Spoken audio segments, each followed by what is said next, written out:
पूरा कूलर खाली किया मैंने।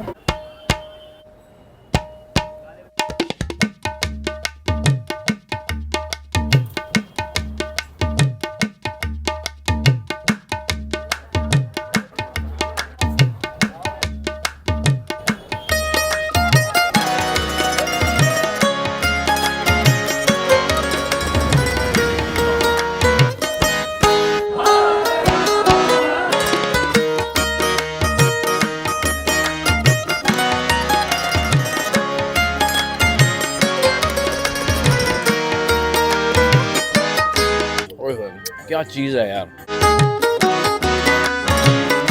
वाराणसी फूड सीरीज के चौथे और आखिरी एपिसोड में आप सभी का हार्दिक स्वागत है। आज आप देखेंगे बनारस की सबसे गाढ़ी कही जाने वाली लस्सी, तालिबानी हींग के साथ बने मंगरू के समोसे, यहाँ की बड़ी खास फ्राइड इडली जो मैंने भी आज तक कभी नहीं खाई, और अंत में एक ऐसी जगह जिसका जायका आज सभी पर भारी पड़ने वाला था। बनारस टूर के दौरान मेरा स्टे 80 घाट के पास ही रहा।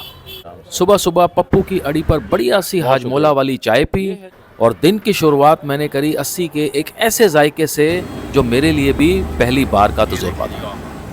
अच्छा जी, साउथ इंडियन फूड में आपने देखे नॉर्मल इडलियां और वड़े तो खूब खाए होंगे, लेकिन क्या कभी फ्राइड इडली खाई है? ये मैं भी पहली बार खाने जा रहा हूँ। आप दुकान देख रहे हैं पीछे ये वाली, ये है Kedarnath south Indian food caterers, और 80 चौक के पास इनका सेटअप है। पीछे आप थोड़ा बहुत रश देख रहे हैं, सुबह का टाइम है, भीड़ बढ़ती जाएगी, पूरा परिवार इनके साथ काम करता है। आइए जी ज़रा जायज़े लेते हैं फ्राइड इडली के। ये हैं 80 चौराहा के पास केदारनाथ साउथ इंडियन फूड वाले, जिसकी बागडोर सहदेव जी अपने पूरे परिवार के साथ मिलकर संभालते हैं। यहाँ पे आइटम्स देखें आप ज़रा, यहाँ पे जो है वो सादी इडली है और वड़े भी मिलते हैं यहाँ पे जो फ्राई हो रहे हैं इस वक्त, और ये है जी आपकी फ्राइड इडली। ये खा के देखें ज़रा, साथ में है नारियल की चटनी है ये वाली, साथ में देते हैं जी ये बहुत बेहतरीन सा सांभर है। और इनकी फ्राइड इडलियों की दीवानगी यहाँ लोगों के सर चढ़कर बोलती है। सुबह करीबन 7 बजे खुलते ही यहाँ लोगों का तांता लगना शुरू हो जाता है और फिर ये सिलसिला दोपहर 4 बजे तक यूं ही बदस्तूर चलता रहता है। लगभग मैं पिछले 1 साल से लगा यहाँ का रेगुलर कस्टमर हूँ। अब वीकली तो 1 टाइम मेरा हो जाता है, जो कि ऑफिस की वजह से टाइम नहीं मिलता, बट 1 टाइम आता है। और फ्राइड इडली यहाँ का थोड़ा सा मुझे इसके जो क्रंचीपन लगता है ना, और टेस्ट जो आता है इसकी सांभर, हल्का सांभर और चटनी के साथ, वो कहीं नहीं मिलता। और मैं लगभग यहाँ से 5 किलोमीटर दूर से आता हूँ केवल इसको खाने। वो समथिंग स्पेशल है और जुड़ाव हो गया, तो हमेशा का हो गया है। बहुत शुक्रिया जी। पहले इडलियां तैयार करके उन्हें घुले हुए बेसन के बड़े से बर्तन में डाल दिया जाता है। फिर उन्हें रिफाइंड में थोड़ी देर तलते हैं और ऊपरी सतह सुर्ख होने पर उन्हें निकालकर परोसा जाता है। क्या नाम है आपका? मेरा नाम सहदेव है। सहदेव जी? हाँ। सहदेव जी, मैंने मेरे ख्याल से जिंदगी में पहली बार ना फ्राइड इडली का नाम सुना है। अच्छा। ये कैसे आपके आया दिमाग में बनाने का? बनाने का दिमाग है, हम अपना छोटा छोटा हलवाई का काम भी करते हैं। अच्छा। तो उसमें मेरा थोड़ा सा अनुभव हो गया। ठीक है। तो हम इसीलिए अपना चालू कर दिए। अपना चालू कर दिया फ्राइड इडली का। हाँ। चलो बहुत बढ़िया किया। मेरा यहाँ अगर सादा बिकता है 100, फ्राई बिकता है 200। और फ्राइड ज़्यादा बिकता है। हाँ। बहुत बढ़िया, बहुत बढ़िया, बहुत बढ़िया। और प्राइस बता दीजिए फ्राइड इडली का कितना रहता है? फ्राइड इडली प्राइस है आपका 30 रुपया प्लेट। 30 रुपया प्लेट, जिसमें हाँ, 2 इडली है। 2 इडली रहता है। ठीक है। एक 15 का है। हाँ। और टाइमिंग्स क्या रहते हैं इसके? 4 बजे तक। सुबह 6, साढ़े 6 से 4 बजे 4 बजे तक है। हाँ। शुक्रिया बहुत। आपका सारा परिवार काम करता है यहाँ? हाँ, मेरा सारा परिवार है। थोड़ा देरी में मेरा बेटा भी आ जाएगा।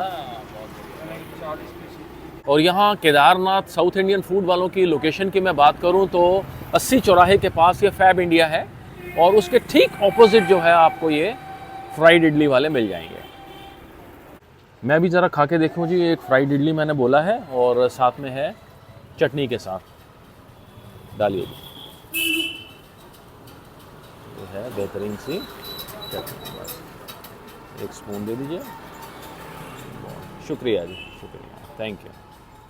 इडली जो अक्सर चम्मच मारते ही थोड़ा सा टूट जाया करती है, इसमें आपको थोड़ी सी मशक्क़त करनी पड़ेगी, क्योंकि ये हो चुकी है फ्राई, और इसके बाद ये टूटेगी। ज़रा जायका लेके देखें जी इसका है कैसा।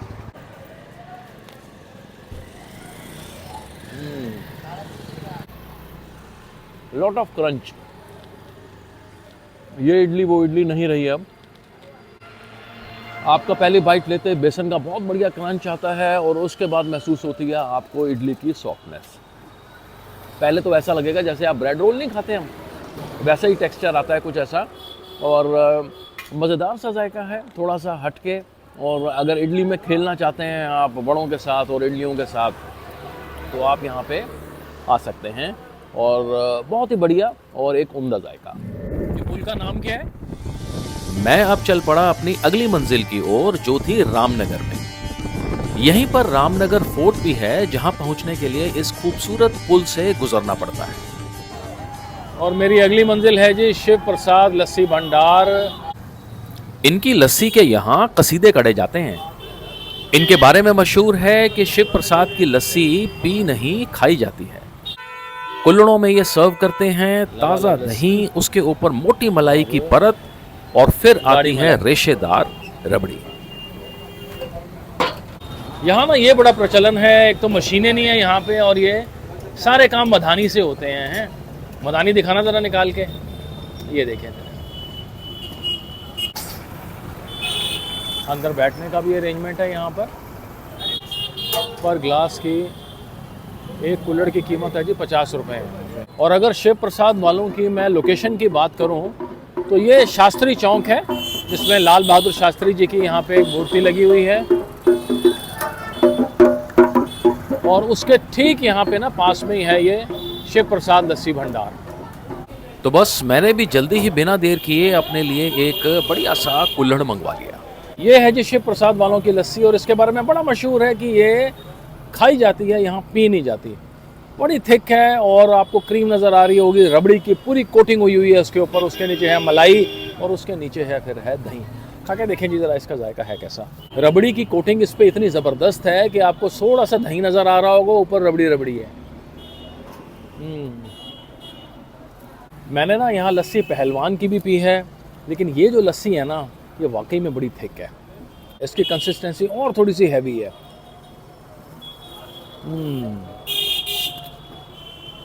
मलाई आ रही है जी सारी, फ्रेश दही है, और रबड़ी के साथ इसका बहुत बढ़िया कॉम्बिनेशन बनता है। और मीठे और खट्टे का जो है ना कॉम्बिनेशन, बहुत बढ़िया है। एक बड़ा ही ना मस्त जायका। हर हर महादेव। पहले लस्सी बनता है, फिर उसके बाद दही का मलाई रहता है, फिर रबड़ी रहता है। यहाँ का तीसरी पीढ़ी है। यहाँ का तीसरी पीढ़ी है जी। और टाइमिंग्स क्या रहते हैं? टाइमिंग 10 से 9। 10 से 9 रहता है, और प्राइस रहता है 50 रुपये। 50 रुपये। और एक ही तरह की लस्सी, एक ही तरह का लस्सी। अक्सर कुल्हड़ों में चाय या लस्सी पीते वक्त थोड़ी मिट्टी आने की शिकायत गाहे बगाहे मिल ही जाती है, लेकिन यहाँ साफ सफाई का खास ख्याल रखा जाता है। मिट्टी निकलती होगी ना इसमें? हाँ। अच्छा, धो धो के रखते हैं। भाई शिव प्रसाद की लस्सी बहुत ही मज़ेदार, मलाई युक्त, पूरा कुल्हड़ खाली किया मैंने। बहुत मज़ेदार। Thumbs up from my side, very heavy। मेरे पास अभी थोड़ा समय था, तो मैं वापस चल पड़ा 80 चौराहे की तरफ, जहां पास ही 80 घाट पर मनाया जाता है सुबह ए बनारस। ये है सुबह 80 घाट का नज़ारा। मेरे ख्याल से सुबह 7 बज रहे हैं अभी, और हलचल घाटों पर जो है वो शुरू हो चुकी है। यहाँ पे सुबह बनारस मनाया जाता है। इधर ये देखें आप, यहाँ पे नित्य कार्यक्रम होते रहते हैं, यहाँ पे मंच सजते हैं। इस वक्त या तो मैं थोड़ा सा लेट हो गया हूँ, हो चुका है, और यहीं एक मैं आपको दिखाने चलता हूँ। गंगा नवदुर्गा मंदिर है पास में, और यहाँ पे भजन कीर्तन हो रहे हैं इधर। सुबह बनारस की सुबह।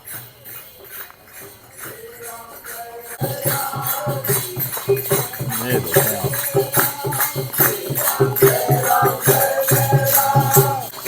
ढोल मंजीरों और छैने का संगीत जो समा बांधता है, उसमें सारे भक्त भक्ति में लीन हो जाते हैं।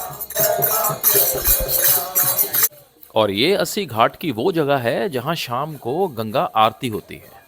एक बार प्रेम से बोलिए हर हर महादेव।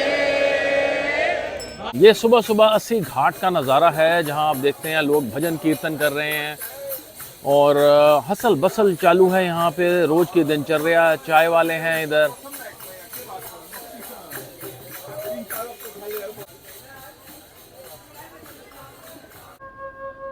और मधुर सी बांसुरी का संगीत सुनकर मैं आ गया गदौलिया चौक की तरफ, जहां मेरी अगली मंजिल थी एक ऐसी जगह जिसके जायकों का लुत्फ लेने के लिए लोगों की भीड़ आधी सड़क तक आ जाती है। एक बार तो आपको ऐसा लगेगा जैसे किसी मेले में आ गए।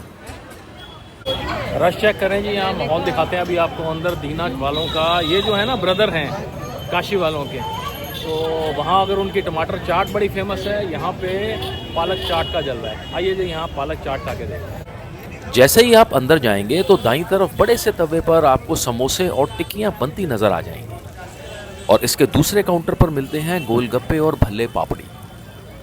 अंदर भी सारे टेबल खचाखच भरे हुए थे और आप यहाँ के माहौल का जरा लुत्फ लें।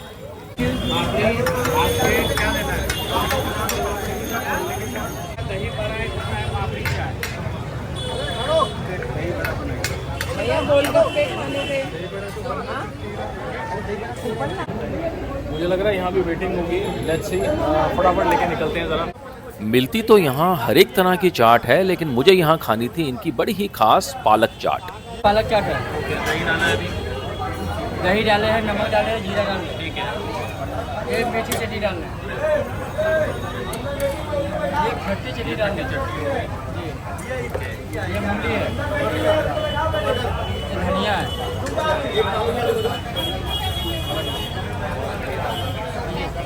शुक्रिया। ये आ गई है जी पालक की चाट। इसमें उन्होंने बड़ी सारी चटनियाँ, मूली, धनिया और पालक है। ये है जी दीना वालों की पालक की चाट। पालक की चाट का ना एक असूल है कि पालक का पत्ता ना बनते वक्त टूटना नहीं चाहिए।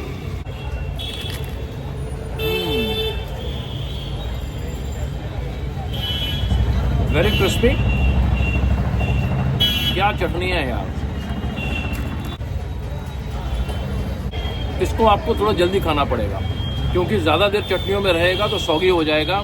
लेकिन बहरहाल एज ऑफ नाउ बहुत क्रिस्पी है और चटनियाँ एक दर्जे की हैं जी, मीठी और खट्टी दोनों। मूली डाली हुई है ऊपर और एक बेहतरीन जायका। मज़ा आ गया। काची वाले टमाटर में तो दीना वाले हैं पालक में। गदौलिया चौक बनारस के सबसे व्यस्त और गहमा गहमी वाली जगहों में से एक है।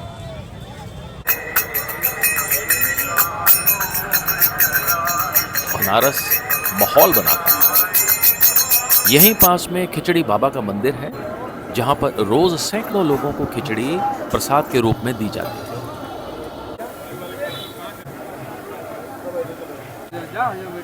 मेरी खुशकिस्मती थी कि जब मैं यहाँ पहुँचा तो खिचड़ी का भोग लगने ही वाला।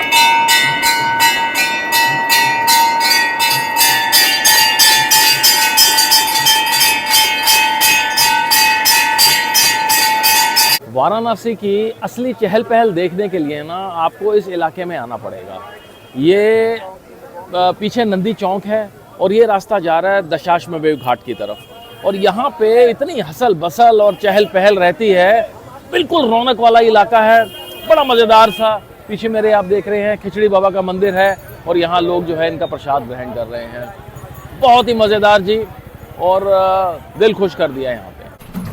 दिन अब ढलने को था और मैं चल पड़ा अपनी अगली मंजिल की ओर, जो थी मंगरू के समोसे। मंगरू समोसा। पूरे 80 में समोसों में मंगरू के नाम का डंका बजता है। यहाँ दूर दूर से लोग इनके समोसे खाने आते हैं। और अगर आप सोच रहे हैं कि ये कोई आम से समोसे हैं, तो जनाब ये हैं हींग वाले समोसे। और हींग भी कोई ऐसी वैसी नहीं, तालिबान की हींग, जो पूरी दुनिया में सबसे उम्दा मानी जाती है। नमस्कार जी। नमस्कार। क्या हाल है? ठीक है। आप आपका नाम बताइए पहले। मंगरू यादव। मंगरू जी हैं। मंगरू जी, आपके समोसों की दीवानगी मैंने देखी है, कितना रश रहता है, क्या है, क्या बताएं इसके बारे में थोड़ा सा इंटरेस्टिंग। कब शुरू हुआ ये और कैसे हुआ? इसको हमने चालू किया 1984 में। अच्छा, ठीक है। और इसमें कुल सामान देसी डालते हैं, कोई ये नहीं है बुका मसाला वसाला कुछ नहीं। Very good. एक घर की बनी रहती है मसाला, हरा मिर्चा धनिया आदि ये सब इसमें मिक्स करते हैं। मिक्स करते हैं, ठीक है। अच्छा, मेरे को एक बताओ, जो हींग डालते हैं है। आप, वो मैंने सुना है कहीं तालिबान से आती है। हाँ, इसको हम दिल्ली से मंगाते हैं, सदर बाज़ार से। अच्छा, तो वहाँ से पार्सल में हम हफ्ते में मंगाते हैं। पार्सल में है। हाँ। तो अभी भी वहीं से आती है? अब वो कहने वाला दुकानदार तो यही कहता है कि तालिबान का है, मिलने को तो यूपी में भी मिल जाता है, बाकी वहाँ से मंगाते हैं। तो मतलब उसकी और इसके टाइमिंग्स क्या रहते हैं शॉप के? 2 बजे से लेके रात को 8 बजे। 8 बजे तक। बहुत शुक्रिया। ये है जी बड़ा ही फेमस मंगरू का समोसा, जो हींग वाला ये देते हैं। ओके जी, मंगरू का समोसा पहली बाइट लेके देखें। बड़ी स्ट्रॉन्ग हींग की फ्रेगरेंस। मैंने ना कुछ ही देर पहले खाई थी नीलू की कचौड़ी, उसमें भी हींग थी। समोसे हालांकि मैंने नहीं सुने थे हींग के, कचौड़ियाँ बहुत हैं यहाँ पे, ये बनाते हैं जी हींग का। और हींग ना ऐसी वैसी नहीं है, ये कहते हैं हींग है ये तालिबानी, बड़ा अलग सा है जी। समोसे नॉर्मली इतनी स्ट्रॉन्ग ऑर्डर वाले होते नहीं हैं, मसाले बोलते हैं, और यहाँ बोल रही है इनकी हींग। बढ़िया जायका। अगर आप 80 घाट की तरफ हैं और आपका मन है समोसे खाने का, तो आप यहाँ हींग के समोसे ट्राई कर सकते हैं, मंगरू के समोसे। मैं अब चल पड़ा था अपनी आज की और बनारस के सफ़र की आखिरी मंजिल की ओर, और मुझे बिल्कुल अंदाज़ा नहीं था कि ये मेरा सबसे बेहतरीन तजुर्बा होने वाला था। रात में इसकी खूबसूरती देखते ही बनती है जी। और ये जगह है ठेठ बनारसी बाटी चोखा रेस्टोरेंट। 80 घाट पर बने इस खूबसूरत रेस्टोरेंट को इन पारंपरिक मगधी जायके बनाने में महारत हासिल है।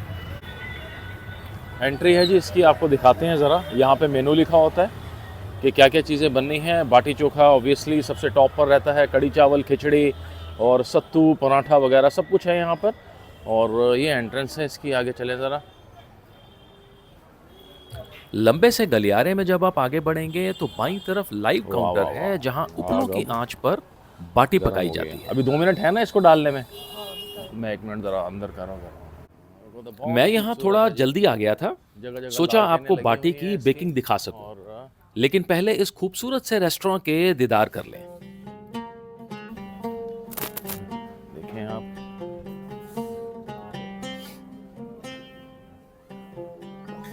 बहुत ही एक प्यारा रेस्टोरेंट है ये। और ये जो लाल ग्रिल के पास टेबल्स लगे हैं, ये हैं इसकी प्रीमियम लोकेशन, क्योंकि ये बिल्कुल गंगा किनारे 80 घाट पर हैं, और यहाँ से आप गंगा आरती भी देख सकते हैं। इवन ना आरती भी देख सकते हैं, अभी थोड़ी देर में शुरू होने वाली है। अब बाटी यहाँ तैयार थी और अब उनको उपलों में आग लगाकर पकाने की तैयारी की जा रही थी। और बताया जाता है, देखें उपलों पर ही ना इसका स्वाद निखर कर आता है। क्या नाम है जी आपका? हमारा नाम सिकंदर सिंह पड़ेगा। सिकंदर सिंह, हाँ, वेरी गुड। बाटी उत्तर प्रदेश का एक पारंपरिक जायका है और बिहार में इसे लिट्टी कहा जाता है। मेनली आप बाटी चोखा अगर आप जानना चाहते हैं तो वो मेन बिहार से आया हुआ डिश है, ठीक है। बिहार में सबसे फेवरेट और उसको सबसे ओल्ड उन लोगों का खाना माना जाता है, और वहाँ से प्रचलित होकर यूपी में आया, यूपी के बाद पूरे देश में फैला। तो बिहार का अलग होता है और यूपी का अलग होता है। बिहार में लिट्टी होता है सादा वाला, जो एकदम अंदर प्लेन होता है, और यूपी का होता है जिसमें सत्तू, पनीर और एकदम प्लेन होता है। 3 टाइप का होता है। उपले जब पूरी तरह आग पकड़ लेते हैं तो उनको बड़े से बेलचे से छोटे छोटे टुकड़ों में तकसीम कर दिया जाता है, और उसके बाद उनको पूरा समतल कर देते हैं। इस वक्त तक आग बंद हो चुकी होती है और उपले सुलग रहे होते हैं, और फिर उनमें बाटी डाली जाती है।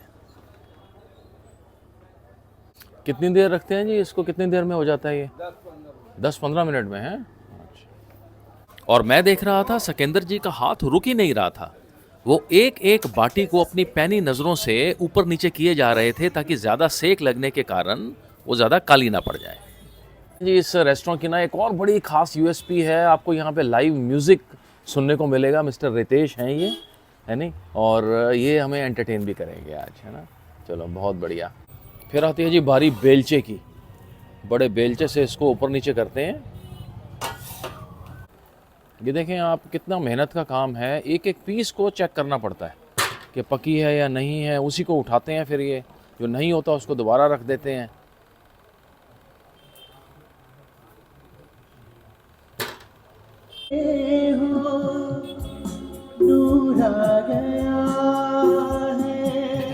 देखो इन्होंने एक बहुत अच्छी चीज़ बताई कि एक कैसे पता चलता है कि ये सिक गया है अच्छा क्या नहीं। कहते हैं जो स्प्लिट कर जाता है ना, इसका मतलब वो सिक गया अपने आप से। ये स्प्लिट हुआ हुआ है, ये स्प्लिट हुआ हुआ है, ऐसे आपको सारे नज़र आ रहे होंगे। ये मेथड है जी इनका पता लगवाने का। देखें ज़रा, ये देखें, ये भी यहाँ से स्प्लिट हुआ हुआ है। इसके बाद प्रोसेस आती है जी इसको साफ़ करने की, क्योंकि इसमें देखें आप ऐश काफ़ी है काउडंग वगैरह की। तो इसको इस ना बोरे में डाला जाता है, और इसको कैसे साफ़ करेंगे इसका भी एक अपना ही मेथड है, ये दिखाएंगे अभी।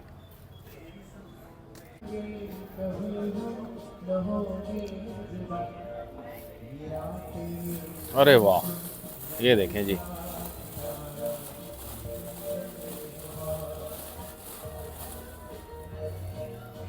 इसको पूरा झंझना दिया जाता है। अरे वाह वाह वाह, ये देखें जी, ये करके क्या साफ सुथरे निकले हैं ये।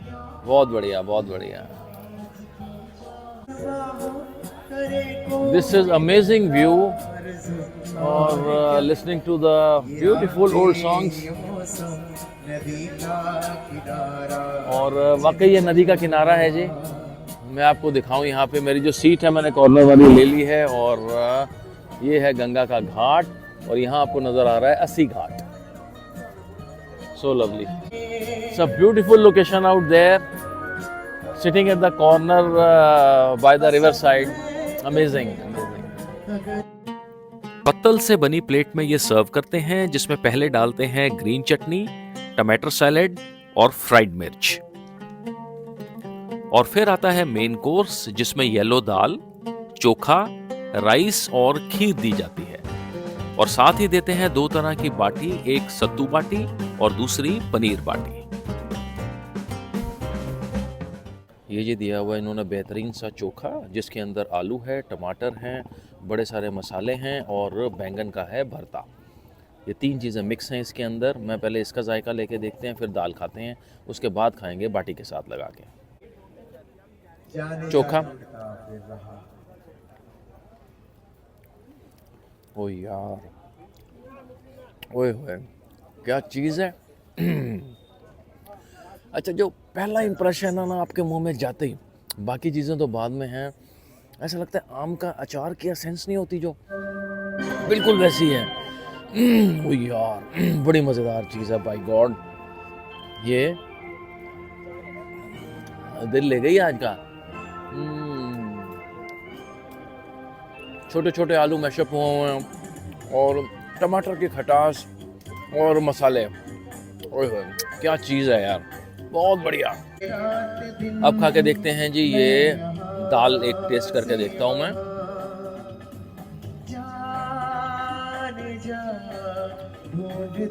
देसी घी, और ऐसा लग रहा है जैसे घर की दाल खा रहा हूँ। बहुत ही बढ़िया, स्ट्रॉन्गली रिकमेंडेड। अगर आप अस्सी घाट की तरफ हैं, अच्छा सा मील, अच्छा सा डिनर करना चाह रहे हैं, आप ना यहाँ बाटी चोखा पे ज़रूर आइए। ये बाटी है जी, इसके अंदर सत्तू होता है। मैं इसको स्प्लिट करके अगर दिखाऊं, ये देखें आप सारा, इसके अंदर देखें इन्होंने ना पनीर भी डाला हुआ है।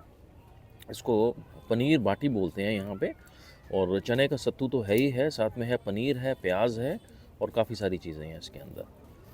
इसमें जो है वो चने का सत्तू मसालों के साथ तैयार करके डाला जाता है इसमें। खा के देखें जी ज़रा जायका, ये कुछ ऐसा है, देसी घी में लिपटा हुआ। तो ये है जी सत्तू बाटी, और साथ में लगा ली है मैंने इसका चोखा।